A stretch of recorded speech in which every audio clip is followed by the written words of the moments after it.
পড়ে শোনাচ্ছি বলয়চাঁদ মুখোপাধ্যায়ের লেখা ছোট গল্প ঐরাবত। ত্রিগুণানন্দবাবু শুধু ত্রিগুণ নয়, বহুগুণেরই আকর ছিলেন। প্রচণ্ড ধার্মিক, প্রচণ্ড সংযমী, অথচ বয়স 40-এর নিচেই। শরীরের প্রতি তাহার ভীষণ লক্ষ্য ছিল। প্রত্যহ মগুর ভাজিতেন, 3 বার দণ্ডধাবন করিতেন, 2 বেলা স্নান করিতেন। পালাওয়ানির মতো স্বাস্থ্য, লেখাপড়াও জানিতেন। শোনা যায় তিনি বিএ পাস। দরিদ্র নন, খাইবার পরিবার সঙ্গতি আছে, চাকরি করিতে হয় না। পৈতৃক জমিজমা যাহা আছে তাহাতেই চলিয়া যাই। হাতে 2 পয়সা আছে। কিন্তু ত্রিগুণাবাবুর প্রসিদ্ধির প্রধান কারণ তাহার মৌলিকতা, এবং তাহার মৌলিকতার মূল কথা সকল জিনিসের গোড়া বাঁধিয়া কাজ করা। তাহার দৈনন্দিন জীবনধারণ প্রণালীও সংক্ষেপে এই: তিনি উঠিতেন খুব ভোরে, উঠিয়াই কার্বলিক লোশানে ভেজানো নিমের দাঁতন লইয়া দন্ত পরিষ্কার করিতেন। তাহার পর করিতেন ব্যায়াম, মুদগর, ডাম্বেল, ডেভেলপার। অর্ধঘণ্টাকাল ব্যায়াম করিয়া তিনি ঘর্মাক্ত কলেবরে নিকটবর্তী নদীটিতে গিয়া অবগহন স্নান করিতেন। স্নান শেষ করিয়া ভৈর রাগিণীতে একটি ভজন গাহিতে গাহিতে তিনি বাড়ি ফিরিতেন। কি শীত, কি গ্রীষ্ম, প্রাতঃকালে অবগহন স্নান করা তাহার চাই। বাড়ি ফিরিয়া তিনি স্টোভ জ্বালিতেন। আপনারা হয়তো ভাবিবেন চা খাইবার জন্য, মোটেই তা নয়। কোনরূপ মাদক দ্রব্যের বশীভূত তিনি ছিলেন না। স্টোভ জ্বালিয়া তিনি ভাতে ভাত চড়াইয়া দিতেন। স্টোভের নিকট বসিয়া তাহার আর্নিকটাও শেষ করিয়া ফেলিতেন। প্রাণায়ামও করিতেন, অর্থাৎ সূর্যোদয়ের পূর্বেই ত্রিগুণাবাবুর আর্নিক স্নান তাহার সমস্তই সমাধা হইয়া যাইত, কমপ্লিট। তিনি বলিতেন, যখন খাইতেই হইবে, অনাহারে থাকা যখন মানুষের সাধ্যাতীত, তখন ও বকেরা সকাল সকাল চুকাইয়া দেহাই যুক্তিযুক্ত। সমস্ত দিন সময় পাওয়া যায় কত। আহারদি শেষ করিয়া তিনি একজোড়া মিলিটারি বুট পরিধান করিতেন। মিলিটারি বুট পরিধান করিলে আরও যেসব আনুষঙ্গিক পরিচ্ছদ পরিধান করা সাধারণ লোকে সঙ্গত মনে করেন, ত্রিগুণাবাবু সেসবের ধার ধারিতেন না। তিনি বুটজোটা পরিতেন কেবল বখেরা মেটাইয়া রাখিবার জন্য। একবার সকালে উঠিয়া বাগাইয়া পরিয়া ফেলিতে পারিলে ব্যাস নিশ্চিন্ত। অন্য জুতা পরিলে বারবার খোলো আর পরো, খোলো আর পরো, সময় নষ্ট হয় কত। তাহার পর তসরের কাপড়টি মালকাচা মারিয়া পরিয়া তিনি বাহির হইয়া পড়িতেন। তসর কাপড়ের প্রতি তাহার পক্ষপাতিত্ব ছিল ওই একই কারণে। একবারে কিনিলেই কিছুদিনের জন্য নিশ্চিন্ত। আরও 2টি জিনিস তাহার সঙ্গে থাকিত। একটা মোটা বাঁশের লাঠি, যেমন তেমন লাঠি নয়, বেশ শক্ত তৈলপক্ক, গাঁটে গাঁটে লোহার আর জড়ানো সমস্ত একখানি লাঠি। আর থাকিত চামড়ার একটি বড় ব্যাগ।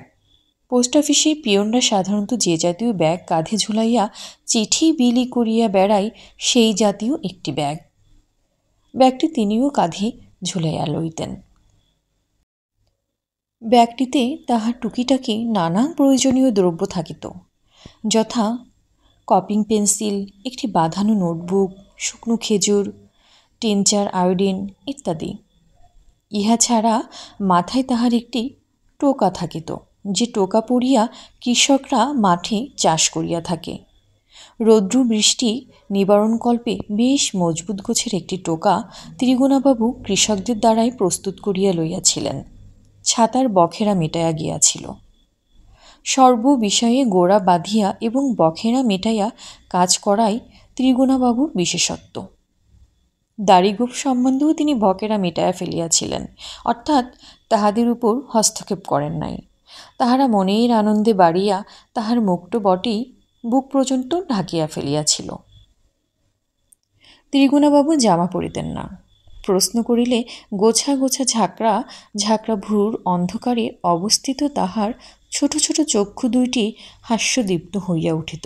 বলিতেন, গ্রীষ্মপ্রধান দেশে জামা একটা বখেরা নয় কি? সকলেই স্বীকার করিত, বখেরা। বাঁশের লাঠিটা ভীষণ দর্শন। ত্রিগুণাবাবু রাগী লোক, সুতরাং বখেরা বাড়াইয়া লাভ কি? কিন্তু যখন মিলিটারি বুট পায়ে মালকোচা মারা উপবিদ্যধারী নগ্নগাত্র বলিষ্ঠ বখেরা বিরোধী ত্রিগুণাবাবু হাতে বাঁশের লাঠি, কাঁধে চামড়ার ব্যাগ এবং মস্তকে টোকা পরিয়া পথে বাহির হইতেন, তখন তাহা সত্যি একটি দেখিবার মতো দৃশ্য হইয়া উঠিত। অনেকে হাসিত, অনেকে ঠাট্টা করিত, অনেকে প্রণাম করিত। ত্রিগুণাবাবু অবশ্য এসবের গ্রাহ্যের মধ্যে আনিতেন না। প্রকৃত জনের তুষ্টি নিন্দা তাহার নিকট চিরকাল উপেক্ষার বস্তু ছিল। স্ত্রী তিনি বহু পূর্বে আত্মহত্যা করিয়াছিলেন। ত্রিগুণাবাবুর 2টি পুত্র অবশ্য আছে, তাহারা মামার বাড়িতে মানুষ হইতেছে। তাহাদের নামকরণ ব্যাপারেও ত্রিগুণাবাবুর মৌলিকতার পরিচয় পাওয়া যায়। একজনের নাম রাখিয়াছিলেন রায়বাহাদুর, আরেকজনের নাম রায়সাহেব। বলিয়াছিলেন রায়বাহাদুর এবং রায়সাহেব হবার জন্য পরে হয়তো বেটারা প্রাণপাত করিবে, আগে থাকতে বখেরা মিটাইয়া রাখা ভালো। অতি প্রত্যূষে আহারদি শেষ করিয়া ত্রিগুণাবাবু 4 ক্রোশ দূরবর্তী বিশনপুর গ্রামে চলিয়া যাইতেন। সেখানে তিনি একটি বিদ্যালয় খুলিয়াছিলেন। উদ্দেশ্য গ্রামের বালক ও যুবকবৃন্দকে ব্রহ্মচর্যা শিক্ষা দেয়া। ত্রিগুণাবাবু ব্রহ্মচর্যের উপযোগিতার অবস্থান নিয়েছিলেন। তাহার দৃঢ় বিশ্বাস ছিল, আমাদের দেশের সকলের যদি ব্রহ্মচর্যের মর্মবস্তুটির সহিত সম্যকভাবে পরিচিত হয়, তাহা হইলে আমাদের দুঃখ দুর্দশা অচিরেই লুপ্ত হইবে। গোড়া বাঁধিয়া কাজ করাই তাহার নিয়ম। সুতরাং তিনি অল্প বয়স্কদের, বিশেষ করিয়া বালকদের লইয়া পড়িয়াছিলেন। যদি জিজ্ঞেস করেন ইহার জন্য তাহাকে 4 ক্রোশ দূরে যাইতে হয় কেন, নিজের গ্রামে কি বালক ছিল না? ছিল, কিন্তু কেহ তাহাকে আমল দিত না। গ্রামস্থ যোগী ভিক্ষা পায় না, এ কথা সুবিদিত। 4 ক্রোশ দূরে ত্রিগুণাবাবু কয়েক বিঘা প্রজা বিলি করা ছিল। প্রজাদের উপর তাহার প্রভাবও ছিল। সুতরাং তাহাদের পুত্রদের তিনি অনায়াসে ছাত্ররূপে পাইয়াছিলেন। বালকেরা সকাল হইতে 9টা পর্যন্ত তাহার নিকট ব্রহ্মচর্যা বিষয়ক উপদেশ লাভ করিয়া তাহার পর স্থানীয় বিদ্যালয়ে মামুলি লেখাপড়া শিখিতে যাইত। একটি সুবিশাল বটবৃক্ষতলে উপবেশন করিয়াই ত্রিগুণাবাবু তাহার উপদেশাবলী বিতরণ করিতেন। একদিন হঠাৎ ঝড় বৃষ্টি হওয়াতেই বখেরার সৃষ্টি হইয়াছিল। ত্রিগুণাবাবু বখেরা বিরোধী, সুতরাং তিনি বখেরা মেটাইবার জন্য উঠিয়া পড়িয়া লাগিয়াছেন। দাঁড়ে দাঁড়ে চাঁদার জন্য ঘুরিতেছেন। এই বৃক্ষতলেই একটা পাকা ঘর তুলিয়া ফেলিতে হইবে। কিন্তু অকস্মাৎ নতুন একটি বখেরা বাঁধিয়া গেল। একদিন প্রাতকালে ত্রিগুণাবাবু গিয়ে দেখেন, ব্রহ্মচর্য লোলুপ তাহার সমস্ত ছাত্রবৃন্দ বটবৃক্ষমূলে সঙ্গবদ্ধ হইয়া তন্ময় চিত্তে একটি মাসিক পত্রিকা পাঠ করিতেছে। ত্রিগুণাবাবু আসিতেই ত্রস্ত হইয়া তাহারা দাঁড়াইয়া পড়িল। মাসিক পত্রখানা মাটিতে লুটাইয়া পড়িল। তুলিয়া তিনি দেখিলেন, দেখিবা মাত্র চক্ষু স্থির। প্রথমেই মলাটের উপর ঢেউ খেলানো রঙিন অক্ষরে লেখা মরমী। তাহার পর পাতা উল্টাইতেই একটি নগ্ন নারী মূর্তি। তাহার পরে একটি কবিতা। কবিতার ছন্দ বোঝা যায় না, অর্থ কিন্তু পরিষ্কার। পড়িবা মাত্র মৌলিক ত্রিগুণাবাবু একটি অত্যন্ত অমৌলিক উত্তেজনায় উদ্দীপ্ত হইয়া উঠিতে লাগিলেন। তাহার পরে একটি গল্প। একটি রোগা গোছের ছোকরা একসঙ্গে 4টি তরুণীর মহড়া লইতেছে। এ তো ভয়ানক কাণ্ড। পত্রিকা হইতে মুখ তুলিয়া ত্রিগুণাবাবু দেখিলেন সব সরিয়া পড়িয়াছে, একটি ছাত্রও নাই। সেদিনই ত্রিগুণাবাবু কলিকাতা চলিয়া গেলেন। ঠিক ইহা 2 দিন পরে যে সংবাদটি চতুর্দিকে প্রচারিত হইয়া পড়িল, তাহা বাস্তবিকই চমকপ্রদ ও রোমাঞ্চকর। তাহা এই, মরমী কাগজের সম্পাদক গুরুতর রূপে আহত হইয়া হাসপাতালে অবস্থান করিতেছেন। তাহার মাথা ফাটিয়া গিয়াছে। চিত্রকর নিধিরাম বসাকও অজ্ঞান অবস্থায় শয্যাশয়ী। তাহার মস্তকের আঘাতও সাংঘাতিক। গল্পলেখক সুজিত সেনের দক্ষিণ হস্তটি শোচনীয়ভাবে জখম হইয়াছে। ডাক্তারেরা বলিতেছেন তাহা কাটিয়া না ফেরিলে নাকি তাহার জীবনও সংশয়। কবি অমিয়পালিত মারা গিয়াছেন। একটি ভীষণা দর্শন লোক অকস্মাৎ মরমী অফিসে ঢুকিয়া বিনা কারণে উক্ত মনস্বী চতুষ্টয়কে আচম্বিতে আক্রমণ করে এবং একটি বাঁশের লাঠির দ্বারা তাহাদেরকে গুরুতর রূপে প্রহার করিতে থাকে। লোকজন আসিয়া পড়া সত্ত্বেও কিন্তু কেহ গুণ্ডাটিকে ধরিতে পারে নাই। সেই সকলের হাত ছিনাইয়া ভিড়ের মধ্যে অদৃশ্য হইয়া গিয়াছে। পুলিশ তদন্ত চলিতেছে। বুঝিলাম আর কেহ নয়, ত্রিগুণাবাবুই বখেরা মেটাইতে গিয়েছিলেন। ত্রিগুণাবাবু নিরুদ্দেশ। কোনো সঠিক খবর তাহার কেহ পাইতেছে না। নানারূপ গুজব রটিতে লাগিল। কেহ কেহ বলিতে লাগিল তিনি তরুণ সাহিত্যিকগণকে রীতিমতো শিক্ষা দেবার জন্য চট্টগ্রাম অঞ্চলে একটি টেরোরিস্ট দল গড়িয়া তুলিতেছেন। কাহারও মতে তিনি ভারতবর্ষেই নাই, খালাসির বেশে জাহাজে চাপিয়া রাশিয়া চলিয়া গিয়াছেন। আর একদল দীর্ঘভাবে বলিতে লাগিল ওসব বাজে কথা, তিনি পণ্ডিচেরিতে গিয়া অরবিন্দের শিষ্য দরভুক্ত হইয়াছেন।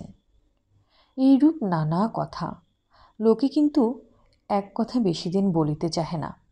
তাহারা ক্রমশ ত্রিগুণানন্দের কথা ছাড়িয়া অন্য কথায় মাতিল। ত্রিগুণানন্দ গুজব ভারাক্রান্ত দিবসগুলি ক্রমে ক্রমে কাল সমুদ্রে বিলীন হইয়া যাইতে লাগিল। দেখিতে দেখিতে একটি বৎসর কাটিয়া গেল। লোকে ক্রমশ ত্রিগুণাবাবুর কথা ভুলিতে লাগিল, এমনকি পুলিশও। আমারও মনে যখন ত্রিগুণাবাবুর স্মৃতি অস্পষ্ট হইয়া আসিয়াছে, এই সময় একখানি চিঠি আসিয়া হাজির। ত্রিগুণাবাবুর চিঠি। লিখিয়াছেন, ভাইয়া, অনেকদিন পর আমার চিঠি পাইয়া সম্ভবত বিস্মিত হইবে। বিস্ময়ের কিছু নাই। এতদিন আত্মপ্রকাশ করা সম্ভবপর ছিল না। কলিকাতায় যে কাণ্ড করিয়াছিলাম, খবরের কাগজের মারফত আশা করি তাহা অবগত আছো। পরে বুঝিয়াছিলাম কাণ্ডটি করিয়া ভুল করিয়াছি। বখেরা অত সহজে মিটিবার নয়। আমি যেভাবে উক্ত বখেরা মেটাইতে চাহিয়াছিলাম, সেভাবে মেটাইতে হইলে কলিকাতা শুদ্ধ সবাইকে খুন করিতে হয়। কলিকাতা শহরে যেখানে যত মাসিক পত্রিকা বিক্রয় হয়, সমস্ত তন্ন তন্ন করিয়া দেখিয়াছি। সমস্ত স্টলগুলো পরিদর্শন করিয়া, সিনেমা দেখিয়া এবং আধুনিক যুবক যুবতীদের সংস্পর্শে আসিয়া এই ধারণায় আমার মনে বদ্ধমূল হইতেছিল, রক্ত রক্তির রাস্তা ধরিলে সকলকেই উজাড় করিতে হয়। কিন্তু কলিকাতা উজাড় করা আমার সাধ্যাতীত, সুতরাং ও পথ আমার পক্ষে অপ্রশস্ত। পুলিশের ভয়ে আত্মগোপন করিয়া থাকি, মাঝে মাঝে সিনেমা দেখি এবং চিন্তা করি কি উপায়ে বখেরা মেটানো যায়। ইহাই যদি দেশের প্রগতি হয়, তাহা হইলে সে প্রগতির শেষ ফল দেখিবার জন্য শেষ পর্যন্ত কেহ বাঁচিয়া থাকিবে কি? থাকিবে না, ইহাই আমার বিশ্বাস। এই অবস্থায় কোন পন্থা অবলম্বন করা সঙ্গত, তাহাই এক রাত্রে শুইয়া শুইয়া চিন্তা করিতেছিলাম। এমন সময় মনে হইল মানসপটে সিনেমা দৃষ্ট এক নায়িকার মুখচ্ছবি ভাসিয়া উঠিতেছে। মুখখানি যেন আমার মুখের পানে চাহিয়া মৃদু মৃদু হাসিতেছে। বলা বাহুল্য, একটু বিব্রত হইলাম। কিন্তু যাক, ঈশ্বরের ইচ্ছায় কিছুক্ষণ পরে মুখটি মন হইতে সরিয়া গেল। নিশ্চিন্ত হইয়া ঘুমাইয়া পড়িলাম। কিন্তু ঘুমাইবার পরই বোঝা গেল বখেরা মেটে নাই। কারণ সঙ্গে সঙ্গে স্বপ্নে দেখিলাম। স্বপ্নে কি ঘটিল লিখিতে পারিব না। এইটুকু শুধু জানিয়া রাখো, তাহা অবর্ণনীয়। ধর্মর করিয়া জাগিয়া উঠিলাম। দেখিলাম ঘামের সর্বাঙ্গ ভিজিয়া গিয়াছে এবং হৃৎপিণ্ড বক্ষপিঞ্জরে মাথা কুটিতেছে। স্বপ্নের ভয়ে সমস্ত রাত জাগিয়া রহিলাম, কিন্তু দেখিলাম জাগিয়াও নিস্তার নাই। মুক্তি ক্রমাগত মনের মধ্যে যাওয়া আসা করিতে লাগিল। এইরূপ প্রত্যহ কোনো দিন সিনেমায় দেখা নায়িকা, কোনো দিন মাসিকে দেখা ছবি, কোনো দিন রাস্তায় দেখা তরুণী, একটা না একটা কেহ প্রত্যহই আসিয়া স্বপ্নে দেখা দিতে লাগিলেন। বলিব কি ভাইয়া, শেষটা উত্ত্যক্ত হইয়া উঠিলাম। ভয় হইল, চিন্তা করিতে লাগিলাম এ অবস্থার প্রতিকার কি। মাঝে মাঝে রাগও হইত, কিন্তু স্বপ্নের মাথায় তো আর লাঠি মারা যায় না। ঘোর জালে জড়িয়ে গেলাম। বাঘের ঘোরে গভীর বাসা কথাটা যে নিতান্ত অমূলক নয়, তাহা মর্মে মর্মে অনুভব করিতে লাগিলাম। এইভাবে দিন যায়। ক্রমশ এই সত্যটি আমার কাছে পরিস্ফুট হইয়া উঠিল যে আমার মনের কামনা মরে নাই, ঘুমাইয়াছিল। সেই সুপ্ত কামনা এখন ক্ষুধিত হইয়া জাগিয়া উঠিয়াছে এবং আহার দাবি করিতেছে। কি উপায় চিন্তা করিতে লাগিলাম। একদিন সহসা একটি পৌরাণিক গল্প মনে পড়িয়া গেল। গঙ্গার তোরে ঐরাবত ভাসিয়া গিয়াছিল। টোপের মুখে পড়িলে মহাশক্তিশালীও কাবু হইয়া যায়। আশা করি তুমি গল্পটা জানো। সুতরাং কাল বিলম্ব না করিয়া বখেরা মিটাইয়া ফেলিয়াছি। কিছু অর্থ ব্যয় করিতে হইয়াছে, পুলিশের বখেরাও মিটিয়াছে। আগামী পরশু গ্রামে পৌঁছব। তুমি আমার বাড়িটা পরিষ্কার করিয়া রাখিও। সম্ভব হইলে দেয়ালগুলিতে চুনকাম করাইয়া দিও। মোট কথা চতুর্দিক বেশ পরিচ্ছন্ন হওয়া চাই। সাক্ষাতে বিস্তৃত আলোচনা করা যাইবে। ঐরাবত আসিতেছেন। স্টেশনে গেলাম। যথাসময়ে ট্রেন আসিল এবং ঐরাবত অবতরণ করিলেন। সঙ্গে একটি হাল ফ্যাশন দুরস্ত তরুণী। ঐরাবতীর চেহারা দেখিয়া বিস্মিত হইয়া গেলাম। ঐরাবত ক্লিন শেভড, গোঁফদাড়ি একেবারেই নাই। মাথায় 10 আনা 6 আনা চুল ছাটা, মুখে একটি সুদৃশ্য পাইপে জ্বলন্ত সিগারেট। পরিধানে ফিনফিনে আদ্যির পাঞ্জাবি এবং জরিপার মিহি ধুতি। পায়ে পেটেন্ট লেদারের কুচকুচে কালো পামশু। হাতে সোনার রিস্ট ওয়াচ। সর্বাঙ্গ হইতে ভুরু ভুরু করিয়া এসেন্সের গন্ধ ছড়াইতেছে। আমি নির্বাক হইয়া দেখিতে লাগিলাম। চমক ভাঙিল যখন ত্রিগুণানন্দবাবু কহিলেন, হাঁ করে দেখছিস কি? এই তোর বৌদি। বখেরা মিটাইয়া ফেলিয়াছি। হেড হইয়া বৌদির পদধূলি গ্রহণ করিলাম। অনেক ধন্যবাদ এতক্ষণ আমার সঙ্গে থাকার জন্য। ভালো থাকবেন।